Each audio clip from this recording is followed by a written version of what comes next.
Fala concurseira aqui do Doutor Concursos, canal do professor Arnaldo e canal da Doutor Concursos. Mais um vídeo de atualidades, um prazer participar com vocês. Muito obrigado pelo pessoal que está comentando os vídeos aí embaixo e começando tradicionalmente toda semana pedindo para você colaborar com a gente, fazer esse vídeo ficar bem legal e gerar um conteúdo bacana, porque é o que a gente precisa de verdade, é de ter esse feedback de vocês.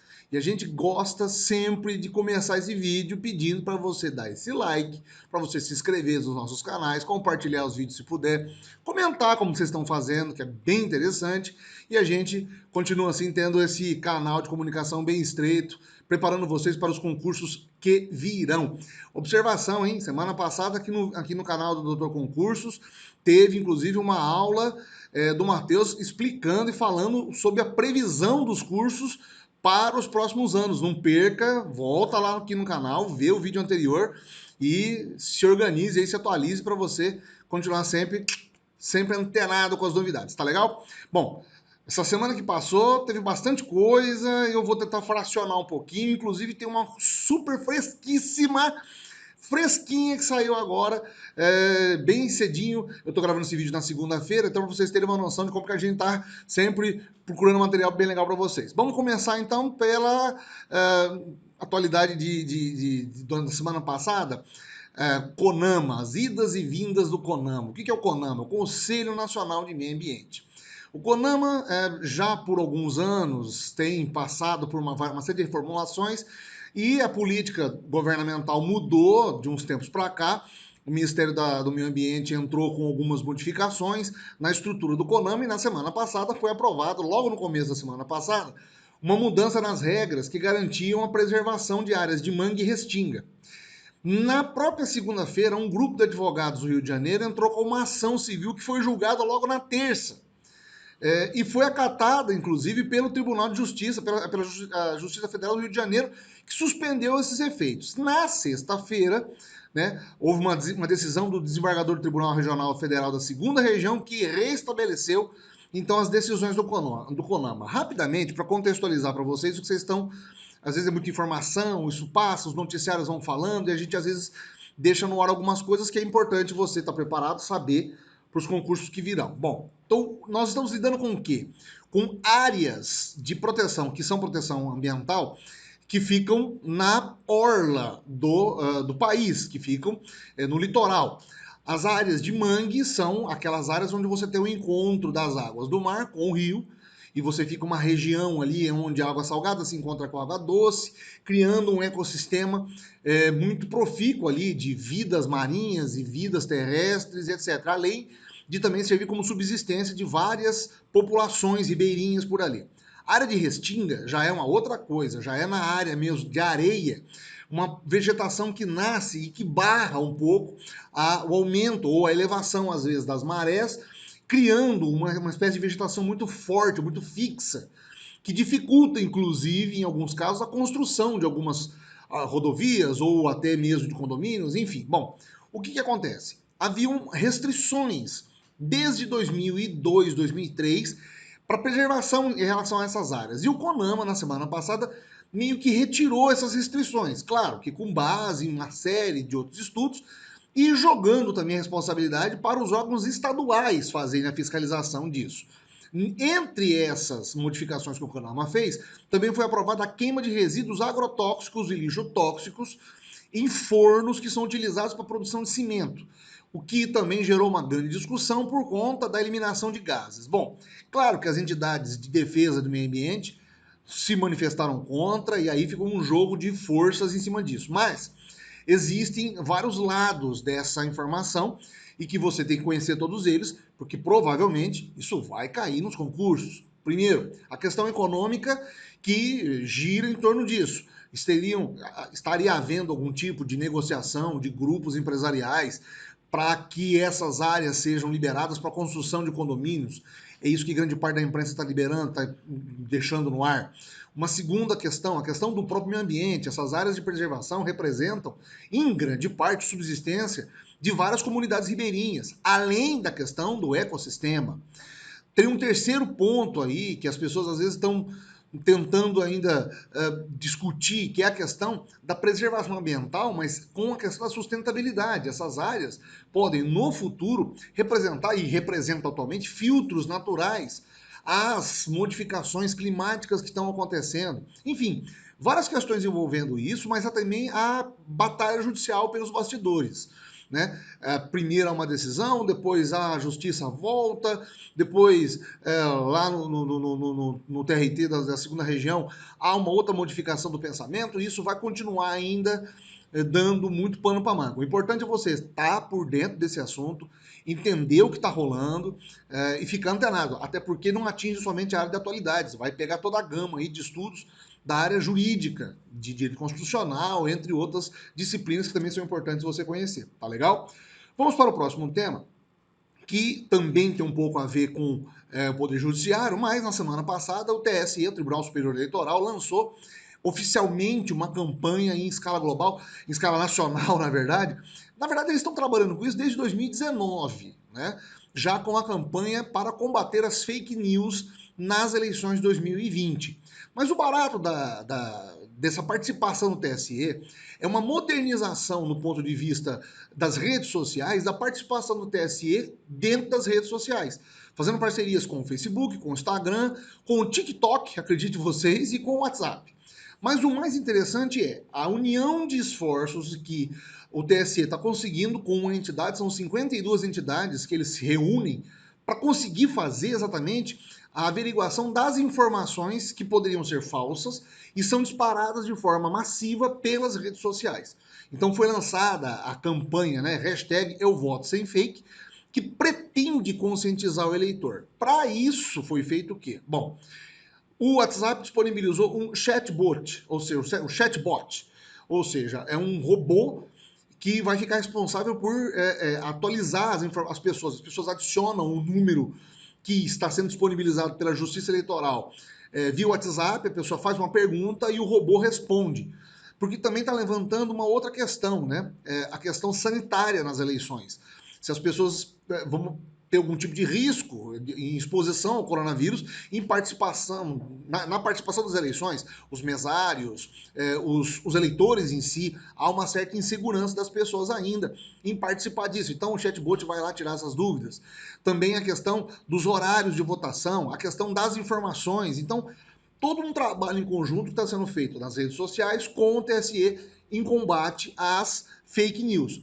Depois também, uma outra movimentação que está vindo é por conta do Facebook. O Facebook também vai instalar uma espécie de buzina para alertar o eleitor, para dizer para o eleitor das datas, prevenir os eleitores, inclusive, contra informações. O Instagram vai disponibilizar os stickers para o pessoal votar consciente. Enfim, há uma espécie de caminhar positivo, e isso é bem legal, do TSE, que é um órgão do judiciário, mas falando uma linguagem meio moderna e também chamando a atenção e atraindo a atenção do eleitor mais jovem, que muitas vezes não tem a menor vontade de votar, tem muitas dúvidas, não está querendo participar do processo eleitoral por conta de todo o cenário político como um todo. O legal do WhatsApp é que ele vai ter esse chatbot que vai fazer essas perguntas, vai responder essas perguntas para todas as pessoas que entrarem em contato, mas o legal é justamente essa interatividade. Então, isso é importante você saber. Essa campanha está sendo lançada em escala nacional por vídeos que estão sendo publicados nas redes sociais, estão sendo compartilhados nas redes e nas imprensas, na imprensa aberta em geral, canais de televisão, emissoras de televisão, tudo para conscientizar o eleitor em relação às fake news, principalmente, para saber e explicar, na verdade, para que o eleitor saiba e ele tenha informações suficientes para que ele não seja enganado ou seja alvo aí de envios massivos de notícias falsas que vão poder prejudicar os candidatos nessa eleição, prejudicando assim todo o sistema de eleições no território nacional. Bem interessante, uma ideia bem legal e é importante a gente ficar por dentro disso. Tá legal? Próxima pauta. Gente, que calor. Que calor que fez semana passada. Vamos lá. Não sei de onde você está assistindo esse vídeo, mas na nossa região aqui de São José do Rio Preto, temperaturas beirando 44 graus. Foi uma onda de calor e essa onda continua, inclusive, pelas próximas semanas. Essa é aquela típica questão que vão mostrar os infográficos para que você analise os gráficos e detecte quais áreas do Brasil foram mais atingidas com temperaturas altas, mais temperaturas baixas, como o Brasil é de dimensões continentais, né? Então veja, na semana passada nós tivemos temperaturas históricas. São Paulo atingiu aí o segundo dia mais quente da história, 37,8 graus. São Paulo, que é conhecido como Terra da Garoa, né? Normalmente lá é uma temperatura mais amena. Já no Rio de Janeiro, 41,4, mas com sensação em alguns locais de 49 graus. Mato Grosso do Sul, que tradicionalmente já é uma terra quente, e mais quente ainda é Cuiabá, que é lá no Mato Grosso, temperaturas altíssimas, chegando a 44. Ou seja, toda essa onda de calor tinha uma razão. Há uma razão meteorológica explicando a razão dela, que é esse bloqueio atmosférico que foi feito e a tentativa de entrada de um jato polar que não consegue perfurar essa camada de ar quente que está em todo o território nacional. Claro, a gente não pode deixar de explicar isso para vocês. Isso tudo é fruto de um fenômeno global, que já é mais do que conhecido, já é mais do que estudado, que é o aquecimento global. Além e paralelamente a ele, você tem o quê? As queimadas dos ecossistemas, dos biomas. A gente tem passado os vídeos das outras semanas falando sobre isso. Queimadas no Pantanal, queimadas na Amazônia, enfim. Toda uma configuração de fatores que faz com que, primeiro, você não tenha condições favoráveis recentes por conta do aquecimento global, da chegada de temperaturas diferentes de outras regiões. Você tinha os ares mais gelados que vinham dos Andes e principalmente da Antártida, que fariam uma temperança no nosso território, no nosso país como um todo. Isso já não está acontecendo, pelo menos no que condiz à parte da Amazônia. Depois você tem fenômenos como o El Niño e Laninha, que estão mudando a temperatura no ambiente global como um todo. E, automaticamente, a emissão dos poluentes, que sejam os poluentes por carros, os poluentes dos próprios ar-condicionados, os poluentes das indústrias, enfim, todo um contexto que faz com que as temperaturas atinjam níveis históricos. E isso não é de hoje. Poxa, Arnaldo, mas eu já estudei, já vi que essas temperaturas já foram altas em outras épocas, que nós tivemos temperaturas até maiores no início do século, etc, etc. Sim, o planeta passa por ondas. O que os biólogos estão dizendo é que essas ondas parecem que são mais frequentes. Elas estão acontecendo com uma frequência muito maior do que antigamente aconteciam com os ciclos. E outra coisa, a tendência é o surgimento de áreas de desertificação. Quando você analisa todo o planeta, você observa que a área em que nós estamos, em outros continentes, é deserto. Nós não somos ainda porque existe a presença da floresta amazônica, mas se continuar na toada que está. E aí os fatores que a gente já sabe.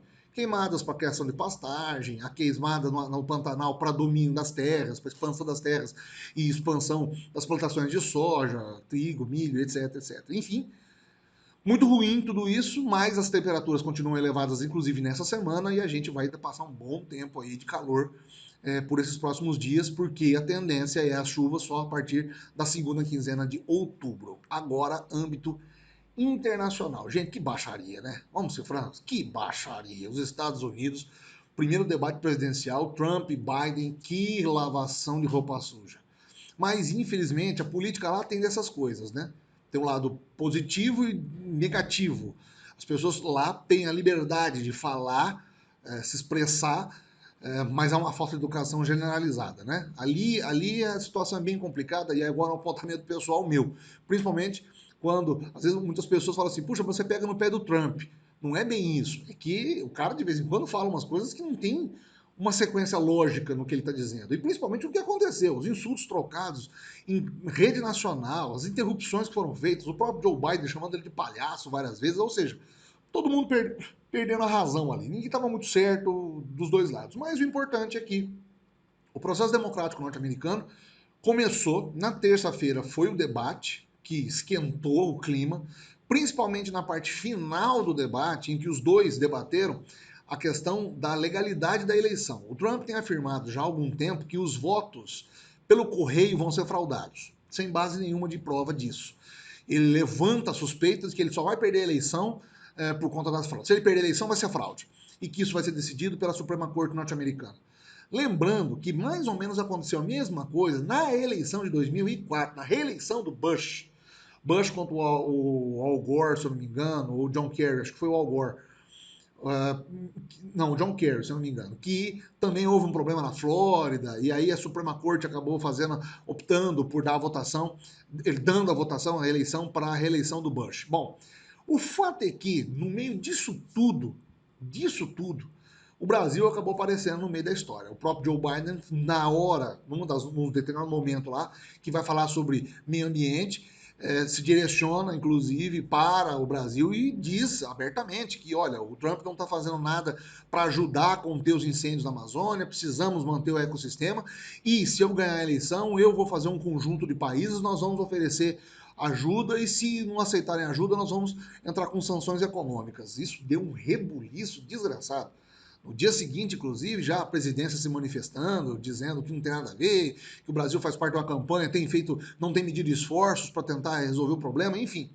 Todos os lados dessa moeda, dessa discussão eleitoral que os americanos usam muito e eles se baseiam demais nesse princípio da democracia, né? E do exercício democrático, é muito legal de se ver, mas ao mesmo tempo, os extremismos, né? Os lados, os dois extremos têm se manifestado muito ruim nessa questão política em geral. A troca de ofensa, os comportamentos de um, de outro, não tanto do Joe Biden, mas mais da questão do Trump, de querer ganhar no grito, enfim, bom, não é minha função aqui julgar, é preparar você para os concursos, mas note bastante que a eleição lá é muito acirrada, será muito acirrada. Joe Biden aparece com 12 pontos, por enquanto, na frente do Trump. O Trump vem com esse discurso, com essa narrativa de que vai haver uma fraude nas eleições, então ele só perderia se houvesse uma narrativa também contrária a ele, enfim, coisas que a gente só vai ver conforme o tempo vai passar. Mas é importante você acompanhar, saber que essa eleição, inclusive norte-americana, influencia também na vida política brasileira como um todo. Tá legal?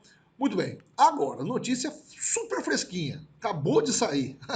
E é a notícia que as bancas adoram. É a informação de atualidade que banca de concurso adora. Prêmio Nobel. O Prêmio Nobel de Medicina saiu hoje, essa semana, estamos trabalhando de 27 a 4, mas hoje, dia 5, que eu estou fazendo esse vídeo, acabou de sair hoje de manhã a premiação para 3 pesquisadores, um norte-americano e 2 ingleses, Harvey Alter, Michael Hilton e Charles Rice. O meu inglês é maravilhoso, né? Que ganharam o prêmio de medicina agora, em 2000, por conta das suas pesquisas feitas em 1989 para descobrir o vírus da hepatite C, que, segundo os dados da OMS, só em 2015, na verdade essa pesquisa foi divulgada em 2017, mas em 2015 já haviam números de que 71 milhões de pessoas no planeta sofriam com essa doença de forma crônica, tá? Ela é uma doença longa, ela é progressiva, ela ela pode desenvolver casos de câncer, ela não tem cura, ainda não existe cura, mas não tem realmente ainda estudo falando sobre isso, mas de uma certa forma mata 400 mil pessoas por ano. E só que no Brasil, também segundo dados do Ministério da Saúde, a hepatite entre os anos de 99 e 2018, notificações de quase 360 mil casos da doença. Então, você tem, claro que o contexto desse ano, por conta da pandemia, é de se levar em consideração a corrida aí por conta da vacina, da descoberta da vacina da Covid, que é o que provavelmente vai ser o ano que vem uma das causas da premiação. Mas esses 3 pesquisadores, de 89, os seus estudos, cada um à sua forma, ajudou a descobrir a doença e até criar formas de combatê-la, não de imunizar, mas de combatê-la. E a importância da pesquisa científica no ramo da medicina, que é básico. Então, levanta-se a questão dessas premiações que acontecem, o prêmio vai ser dividido entre os 3, e ainda essa semana deve haver a votação, deve haver, na verdade, vai haver ainda a liberação dos outros prêmios, né? Das outras premiações, que são física, economia, química e na semana que vem economia. Enfim, é informação muito fresquinha, eu quis dar para vocês logo agora de entrada, para que a gente não perdesse a chance, perder uma semana ainda para falar disso, mas na semana que vem eu também volto falando para vocês dos prêmios Nobel que saíram durante a semana, tá legal? Ficou bem extenso, espero que vocês tenham gostado. Sempre pedindo para vocês deixarem um joinha, se inscreverem nos canais, compartilharem, comentarem o que vocês estão achando aqui dos vídeos conosco, que é bem legal produzir esse material para vocês, tá legal? A gente se vê na semana que vem, se Deus quiser. Um grande abraço, até lá!